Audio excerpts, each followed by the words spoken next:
The Nerlin Nerds podcast is brought to you by What Lola Wants. Go to WLWPrivateChefs.com for information to reserve top quality chef and restaurant services in the Chicagoland area. Pulpery Media presents Nerlin Nerds with your hosts, Brock and Ben. This is where we discuss the pop culture topics that interest us and those minor details Josh that Hartnett irritate Renaissance. us. How was Trap? It was good. Yeah, it was okay. He's great. Was it a good popcorn thriller? Or Yeah.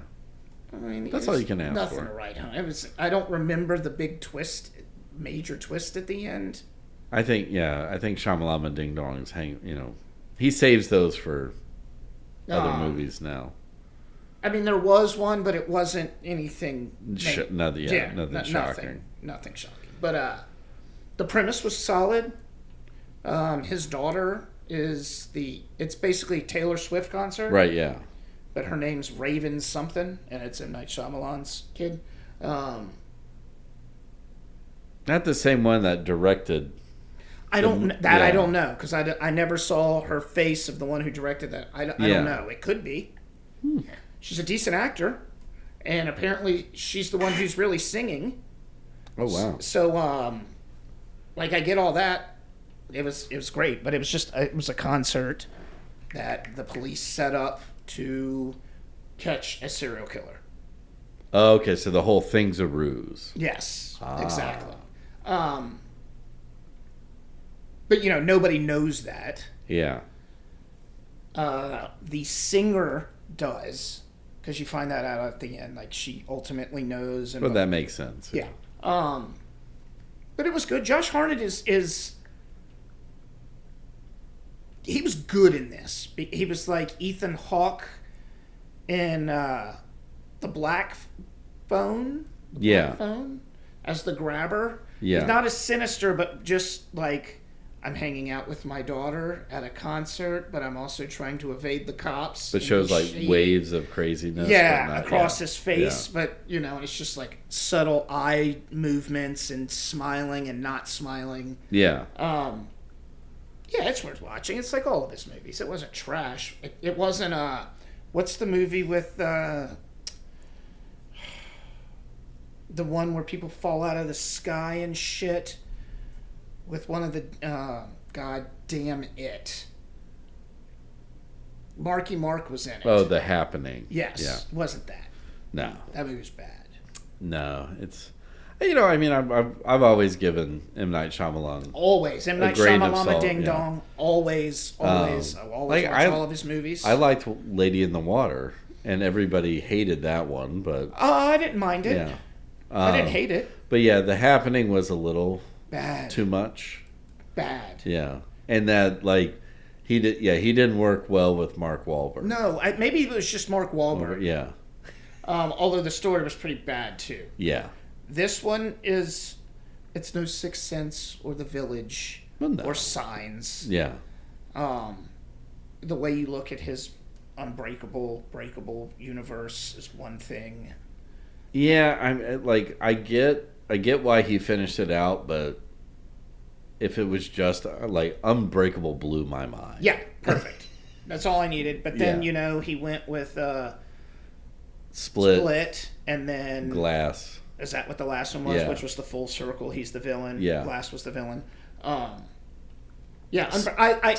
Split was good, but that was... Split was good because McAvoy is awesome. Right, and that was Anna Taylor's first big thing for us in the United States. Yeah, yeah.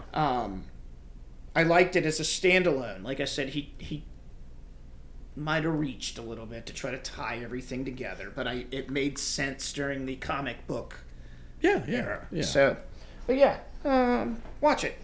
But just real quickly, over the last year, or at least so Josh Hartnett pops up in Oppenheimer and does a phenomenal job.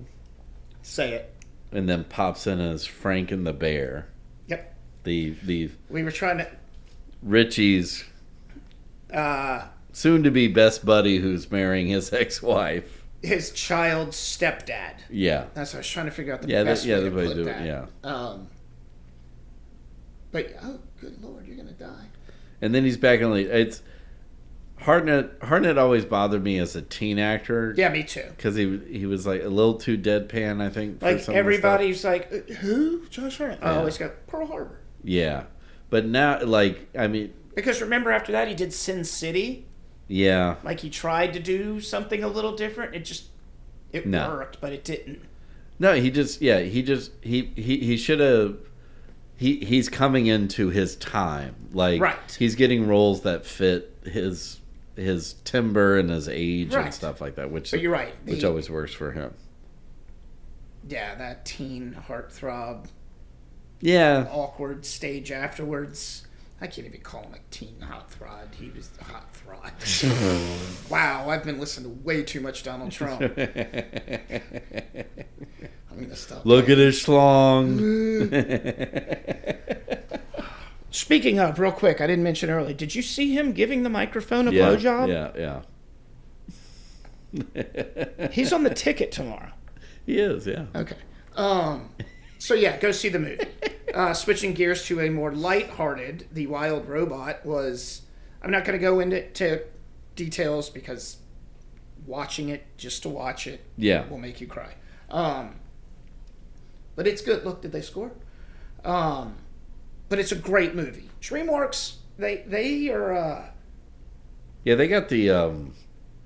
It's like How to Train Your Dragon and Shrek and Trolls, and there was like 6 franchises animation that they have, and they're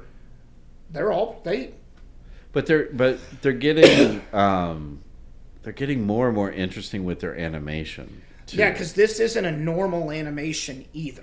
Like, right. It's got a the little wife bit was of saying that. It was a little more illustrative at points. They're throwing some anime aspects in there. Right. Like, it's completely different, but they're really good at making it emotional. Like, they had so many dark humor jokes in this movie. Ooh. That, like, especially with motherhood, because that's a big theme. Yeah. And, you've got the sidekicks or whatever, that one's a bad, whatever. There's always a very dark joke just lurking around the corner. Well, that's good though, because it's perfect. That used to be like Pixar's wheelhouse. Was that they had like shit that kids loved, and then those underneath things. Oh, this movie has it. Yeah, and like I say, it works because it's motherhood, but it's also like fish out of water. Sure, right. Yeah. I'm growing up, and I'm in a different place, and they hit on all of it. Great. It's a good, fantastic movie. Well, and then we bought it. And then you have Oscar Isaac as one of the voices. He is like a fox or something. He is the sidekick. Yeah. But the naughty sidekick, because he wants to eat everyone. That's his thing, and he lies because that's what fox do. And he's usually the one like throwing out the dark jokes. Okay. Yeah. And then Lupita Nyong'o is... She's the robot. Yeah. Yeah. Roz. Short for something 7997, whatever. Ooh, Bill Nye is in it? Yep. Wow. And he plays... Matt Berry's in it? Yeah, dude, there's... Mark Hamill is in it. Ving Rhames. Yep. Ving Rhames' character is so Ving Rhames. Like you know it's Ving Rhames when he's on. Catherine O'Hara. Yep. Jeez. It's like I said, it is solid. Yeah. Solid.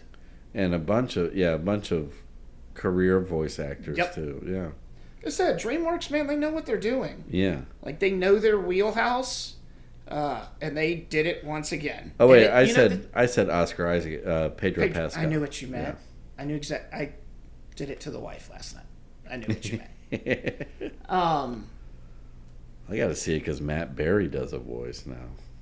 It's really good, and it's got like 98 on Rotten Tomatoes right now. Yeah. No, they're talking Oscar about it. I agree. Yeah. Which is why we were, and, Nico, the daughter, has been wanting to see it. It's in theaters, but it's like $20 to rent, $30 to buy, or something like that. We're like, fuck it, man. Whatever it was, we bought it. Well, yeah, I mean, yeah. Completely worth it.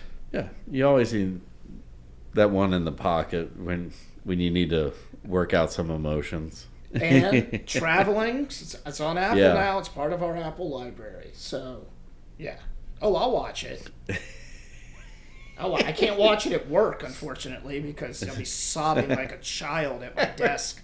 Well, I mean, like, yeah, I'm at one of those stages where it's like, yeah, I got to watch a sad movie so I can just work some shit out. Yeah, real quick, yeah, absolutely. I do that. I do. Everybody does it. Yeah. I'll get into a doom scrolling on TikTok of like sad dog. Oh things yeah. And work through some things. Or that, or the ones where it's like this will restore your faith in humanity, and it's like a bunch of like little kids getting like whatever they dreamed of, and like or like cancer patients surviving. Love it. Yeah, love it.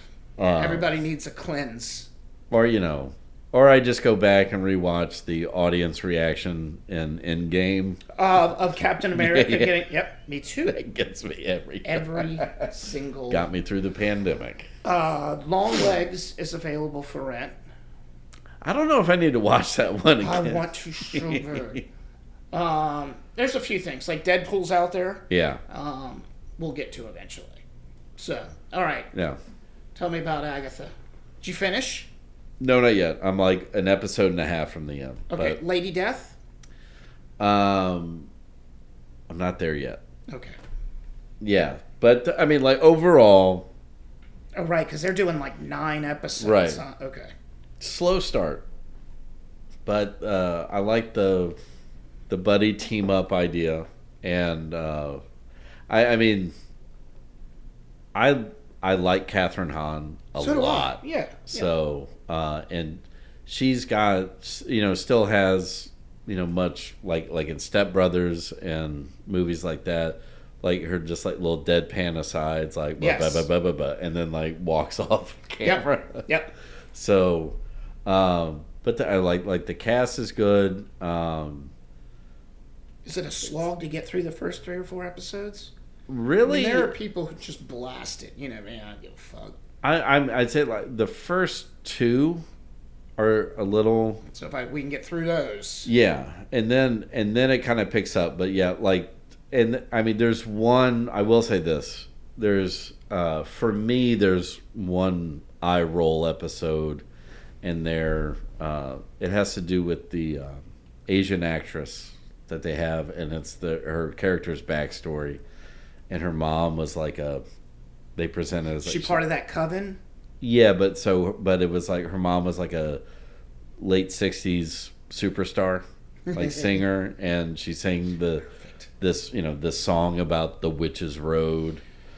And so in one episode they get like transported back into like a music studio, and they're all 60s John Denver. Yeah, and they're all dressed in, fur vests and baby, linen glasses and shit like that. Yeah, exactly. Eye roll. Yeah. And then they, in order to beat that challenge in the Witch's Road, they have to sing the song, and so it turns into a brief musical, which of course you know how we feel about. Oh, Joker is the other one that I think is it's quickly available, and I don't know what that'll end up on Max. I didn't mean to cut you off. No, with well, Agatha. But I mean, other than a couple of things there, like even for myself, it does become enjoyable. Okay, and, good. Like the big twist is we end up finding out one of the people on the road is one of Wanda's kids. Wait, Wanda has kids? So remember, there was like the fake kids. Yeah. The following segment has been brought to you by Whatever Lola Wants. Go to WLWPrivateChefs.com for information to reserve top quality chef and restaurant services in the Chicagoland area. The Nerlin Nerds podcast is a production of Pulpery Media, produced and edited by Ben Grimion, marketing by Brock Ryder, graphic design by Beck Ryder and Ben Grimion, music by the Heisenberg Compensators.